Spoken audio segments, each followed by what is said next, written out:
تجھ سے کروں سامنا، گر رہا ہوں ذرا تھامنا، کل جہاں مشکلوں میں گھرا، سوزے دل کی کریں کیا دوا، تیرے در پہ سوال۔ بسم اللہ الرحمن الرحیم۔ رب اشرح لی صدری ویسر لی امری واحلل عقدۃ من لسانی یفقہوا قولی۔ آج کا واقعہ کل کے واقعے کی کنٹینیوشن میں ہے اور بہت حیران کن ہے، حالات حاضرہ سے بہت ریلیونٹ ہے اور سب لوگوں کا بہت انٹرسٹ ہے اس موضوع میں۔ کل کی گفتگو کا خلاصہ یہ تھا کہ سرکار دو عالم صلی اللہ علیہ وآلہ وسلم نے ایک روز اپنے چاہنے والوں کو بتایا کہ دجال ایک حقیقت ہے، موجود ہے، زندہ ہے، خروج کرے گا، ظاہر ہوگا قیامت سے پہلے۔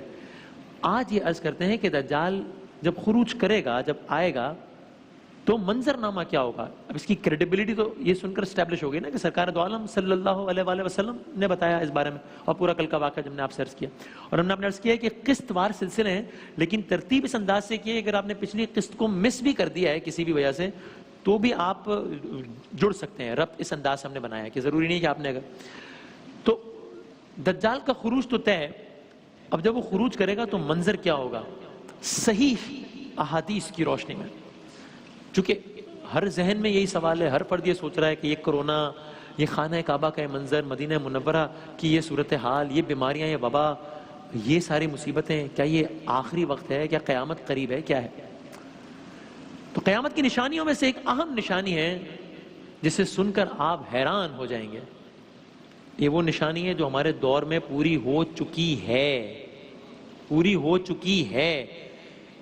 ایک نشانی کل عرض کی تھی، آج پھر عرض کروں، جو کہ بھی پوری ہو چکی ہے۔ مختلف میں نے علماء سے بھی سنا، جاوید احمد غامدی صاحب نے مجھے بتایا کہ ایک اور نشانی وہ یہ کہ قیامت کی نشانیوں کے بارے میں کیا کہا عرب کے ننگے بدن، مفہوم عرب کے ننگے بدن اور ننگے پیر پھرنے والے چرواہے یا لوگ عمارتوں کی بلندی میں ایک دوسرے سے مقابلہ کریں گے آخری وقت میں۔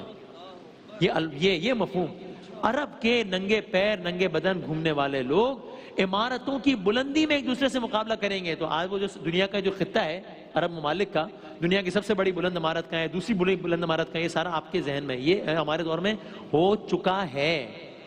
ایک اور سنیے اب، اسرائیل کا شہر یروشلم، ہلا دینے والی بات، اسرائیل کا شہر یروشلم آج سے تقریباً 2000 سال قبل، اپروکسیمیٹلی 2000 سال قبل رومیوں کے ہاتھوں برباد ہوا تھا۔ ٹھیک، بیت المقدس بھی رومیوں کے ہاتھوں تباہ ہو گیا تھا، جس کی ایک دیوار گریا کہلاتی ہے، جہاں آج بھی یہودی جا کر دعائیں مانگتے ہیں، اور وہ دیوار آج بھی موجود ہے۔ سرکار دو عالم صلی اللہ علیہ وآلہ وسلم نے آج سے 1400 سال پہلے، اندازاً 1400 سال پہلے، آج سے 2000 یعنی آج سے 1400 سال پہلے، آج سے 2000 سال پہلے تباہ ہونے والے بیت المقدس کے دوبارہ آباد ہونے کی پیشگوئی کی تھی کہ دوبارہ آباد ہوگا۔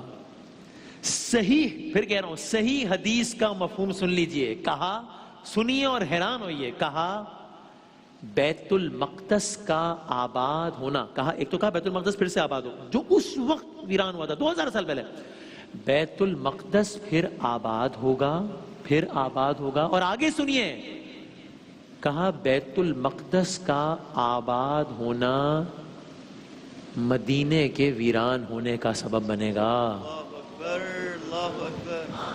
صحیح حدیث، بیت المقدس کا آباد ہونا مدینے کے ویران ہونے کا سبب بنے گا۔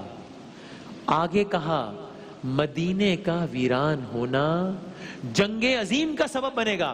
اب میں کوئی عالم نہیں ہوں، اس لیے میں اس کی فائنالٹی کے بارے میں تو میں کچھ نہیں کہہ سکتا، میں تو جو علماء سے سنا ہے کتابوں میں لکھا پڑھ سکتا ہوں، میں صرف آپ کو اپنی ذاتی نوعیت کا ایک واقعہ سنا رہا ہوں جو کہ آج سے 6 دن پہلے کا یا 7 دن پہلے کا ہے، جب پچھلے ہفتے میں اپنا پروگرام 11 تار کا آغاز کر رہا تھا، اور اس وقت یہ خبر آئی، ایسی خبر آئی کہ جو کہ اس سے 10 دن پہلے اگر کوئی کہتا تو سب ہنستے، کہتے کیا مذاق کر رہے ہیں۔ وہ خبر یہ تھی کہ تیل جس کے پیچھے دنیا کے سارے ممالک لڑتے رہے ہیں، جنگیں ہوتی رہی ہیں، لاکھوں لوگوں کو مارتے رہے ہیں، اکانومیز تباہ و برباد ہوتی رہی ہیں، وہ تیل مائنس میں فروخت ہونے لگا، وہ تیل زیرو میں نہیں مائنس میں فروخت ہونے لگا۔ لگا. یہ ایسی خبر تھی کہ جو بات اگر میں 10 دن پہلے کرتا کہ جناب تیل مفت میں اویلیبل ہے لیکن کوئی لینے والا نہیں ہے تو سب ہنستے کہ آپ کیا مذاق کر رہے ہیں. یہ ہوا 7 دن پہلے ہوا. جس دن یہ ہوا اس پروگرام سے پہلے میری ایک اکانومسٹ سے بات ہوئی, اس کا تجزیہ یہ تھا, اس نے مجھ سے کہا, تجزیہ غلط بھی ہو سکتا ہے صحیح بھی ہو سکتا ہے, کہا وسیم بھائی مجھے لگتا ہے یہ ایک نئی جنگ کی بنیاد ہے جو کہ آج پڑ گئی ہے, اب آگے جنگ ہونی ہے اور اس کی بنیاد آج پڑ گئی ہے. انہوں نے اس کی تفصیلات بتائیں کہ ویسا کیوں سمجھتے ہیں. 2 امریکہ کے معاملات, چائنا کے معاملات, ظاہر اس میں جانے کا وقت نہیں ہے. بیت المقدس آباد ہوگا, بیت المقدس کا آباد ہونا مدینے کے ویران ہونے کا سبب بنے گا. صحیح حدیث, مدینے کا ویران ہونا جنگ عظیم کا سبب بنے گا. جنگ عظیم قسطنطنیہ کی فتح, ترکی کا شہر قسطنطنیہ کی فتح کا سبب بنے گا, اور قسطنطنیہ کی فتح دجال کے خروج کا سبب بنے گا. اس ترتیب سے باتیں بتائی. اب حیرت انگیز طور پہ میرے آپ کے دور میں آج کم و بیش 2000 سال بعد اسرائیل نامی ملک دوبارہ قائم کیا گیا ہے, باقاعدہ آباد کاری کی گئی ہے, جانتے ہیں آپ یہ سب, یہ ہو چکا ہے. اور آگے جو فرمایا اللہ اکبر, بیت المقدس کا آباد ہونا مدینے کے ویران ہونے کا سبب بنے گا. آج جو صورتحال ہے, اور ظاہر ہے جب بھی میں کہتا ہوں لفظ ویران تو میں کہتا ہوں یہ ظاہری طور پر ہم بات کر رہے ہیں, ورنہ یہ جنگیں اتنی مقدس ہے کہ میری اور آپ کی جانے کی وجہ سے رونقوں کی محتاج نہیں ہے. یہ ایسا نہیں ہے کہ جناب ہم نہیں جا رہے تو ویران ہو گیا, نہیں نہیں نہیں, وہاں تو طواف بھی جاری ہے, وہاں زیارتیں بھی جاری ہیں. میرا تو یہ ایمان ہے بھائی. تو یہ میری مجھ جیسے گناہگار اور ہم جیسے لاکھوں گناہگاروں کے جانے کی وجہ سے اس کی ویرانی ہونے یا نہ ہونے کا تعلق نہیں ہے, یہ ہم ظاہری اعتبار سے کہہ رہے ہیں. تو لیکن خانہ خدا کا منظر مختلف ہے, روضہ رسول کا منظر مختلف ہے. باغ خدا, میں نے اس موبائل میں وائس نوٹ موجود ہے, میں نے مدینہ میں موجود اپنے ایک دوست سے پوچھا, وہ بالکل مسجد نبوی کے ساتھ ہی ایک ہوٹل میں کام کرتے ہیں, وہ دیکھ رہے ہوں گے شاید پروگرام, حبیب صاحب نام, کہ کیا صورتحال ہے ابھی ذرا بتائیے گا. انہوں نے جملہ یہ کہا جو میں بھی کہتا ہوں, مجھے گیٹس کی تعداد یاد نہیں آ رہی, 40 ہیں 43 مجھے صحیح یاد نہیں. انہوں نے جملہ یہ کہا وسیم میں سارے گیٹس بند ہیں. یہ تو میں نے ابھی کہہ دیا.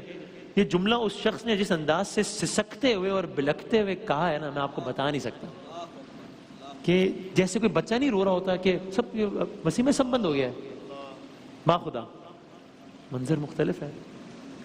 حدیث کے مطابق اس کے بعد ایک عظیم جنگ ہوگی, جس طرح کہا کہ بیت المقدس کا آباد ہونا, مدینے کا ویران ہونا, پھر عظیم جنگ ہوگی, اس میں ترکی کا اہم کردار ہوگا, اور اسی جنگ کے بعد دجال کا ظہور ہوگا.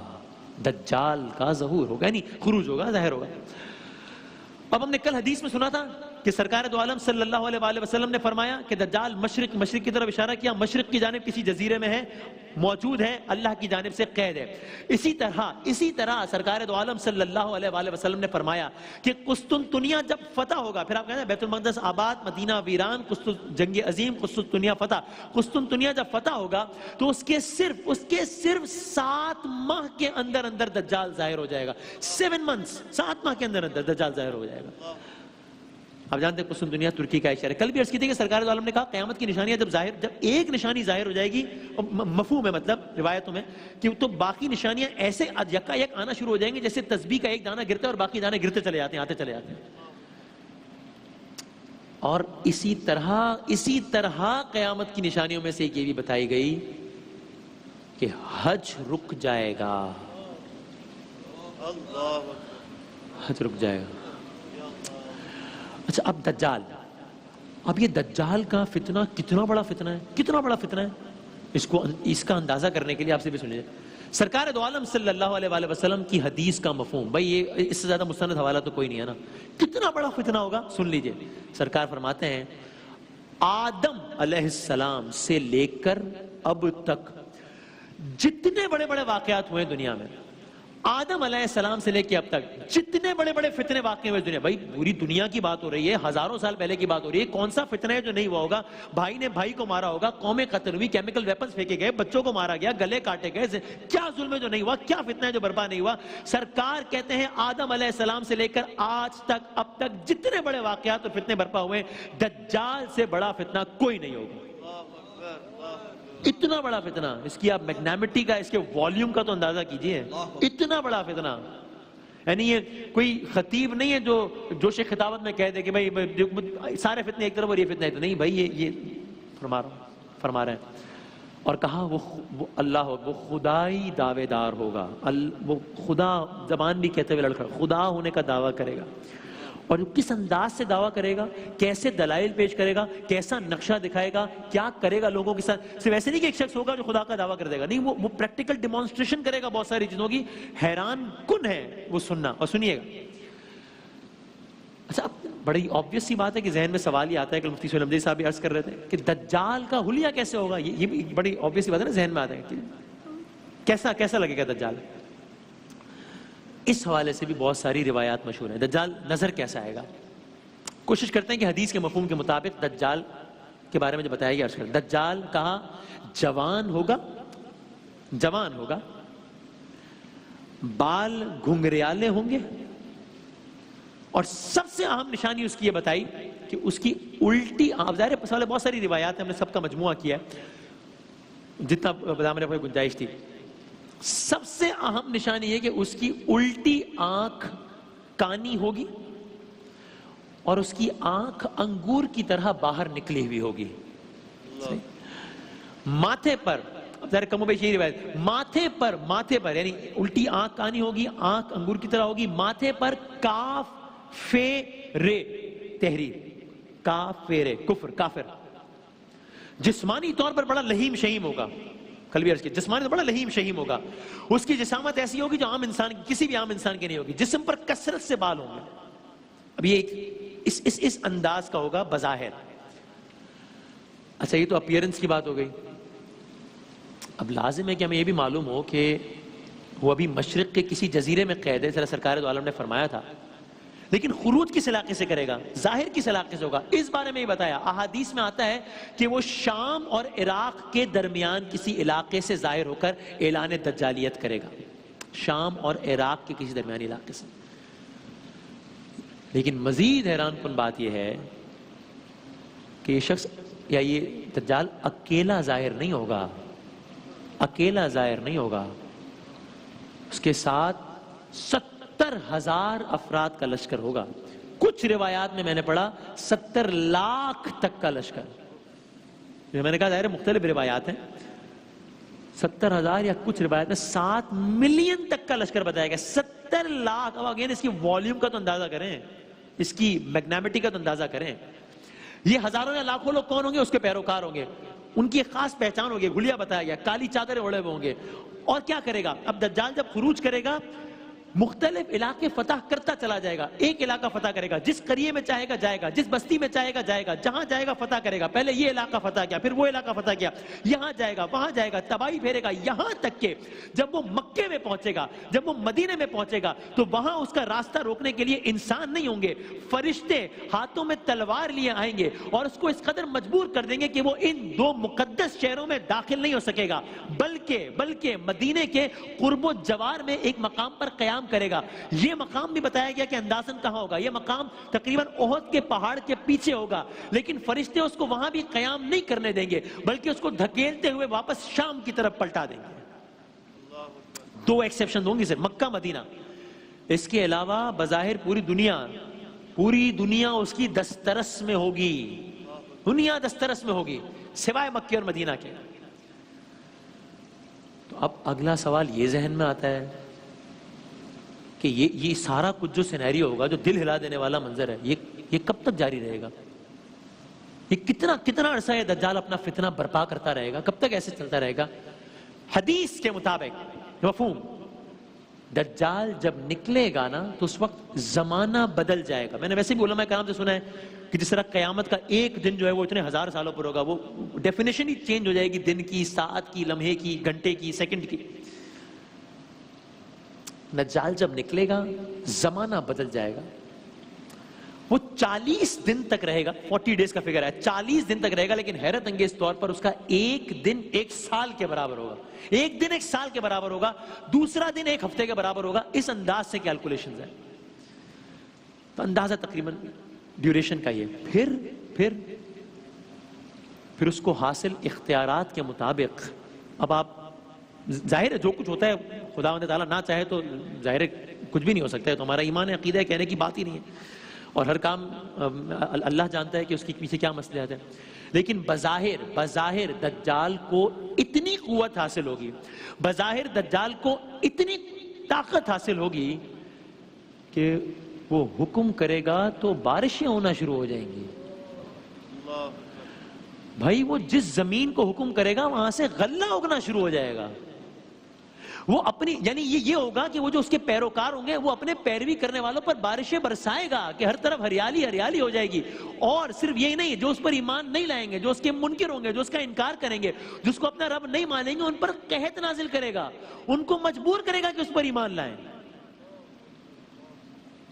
تمام خزانہ اس کے قبضے میں ہوگا.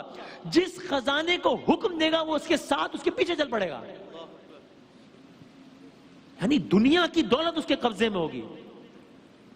مزید سنیے اور حیران ہوئیے. اس کی طاقت کا اندازہ اس بات سے لگائیے کہ کچھ روایات میں آیا اس کو زندہ, اس کو مارنے کا تو اختیار حاصل ہو ہی جائے گا, وہ تو ہر ظالم ہر فتنے کو ہوتا ہے.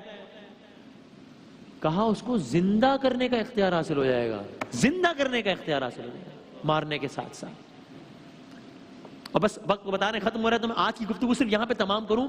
یہاں تک کہا کہ, اور یہ تو قبلہ مفتی سہیل صاحب نے بھی اس کا کل تذکرہ کیا اشارہ, جب وہ چلے گا اس کے ایک طرف جنت ہوگی, دوسری طرف دوزخ ہوگی, دوسری طرف آگ یا جہنم ہوگی. یعنی جنت نما نقشہ اور جہنم نما نقشہ ہوگا اس کے ایک طرف اور اس کے دوسری طرف. یعنی آپ سنیے, کچھ روایات نے یہاں یہ بتایا کہ اس کے دائیں طرف ایک پہاڑ ہوگا جو اس کے ہمراہ چلتا رہے گا, اس میں نہریں ہوں گی, اس میں میوے ہوں گے, اس میں نعمتیں ہوں گی, جنت جیسا ماحول پیش کر رہا ہوگا. اس کے بائیں طرف بھی ایک پہاڑ ہوگا, اس میں سانپ ہوں گے, اس میں بچھو ہوں گے. یعنی وہ جہنم جیسا نقشہ پیش کر رہا ہوگا. ایک طرف جنت کا منظرنامہ ہوگا, ایک طرف جہنم کا منظرنامہ ہوگا. دجال چل رہا ہوگا, فوج کی تعداد 70,000 یا 70 لاکھ ہوگی, دنیا میں ایک فتنہ برپا ہوگا, قتل عام کی صورتحال ہوگی, لوگ خوف و ہراس میں مبتلا ہوں گے. وہ جہاں چاہے گا, جس شہر میں جب چاہے گا چلا جائے گا, اس کو فتح کر لے گا. مکہ ایک ایکسیپشن ہوگا, مدینہ ایک ایکسیپشن ہوگا. اور ایسے میں صورتحال چلتی رہے گی, چلتی رہے گی, چلتی رہے گی. مگر کب تک؟ پھر کیا ہوگا, اس کا انجام کیا ہوگا؟ دجال کے راستے میں کیا کچھ واقعات بھی پیش آئیں گے؟ کیا احادیث میں اس حوالے سے بھی کچھ ہے کیا؟ صبر کریں گے آپ کی خدمت میں کل انشاءاللہ. ماہ رمضان یوں آ گیا, بن کے رحمت یہ پھر چھا گیا. کیسے تجھ سے کروں سامنا, گر رہا ہوں ذرا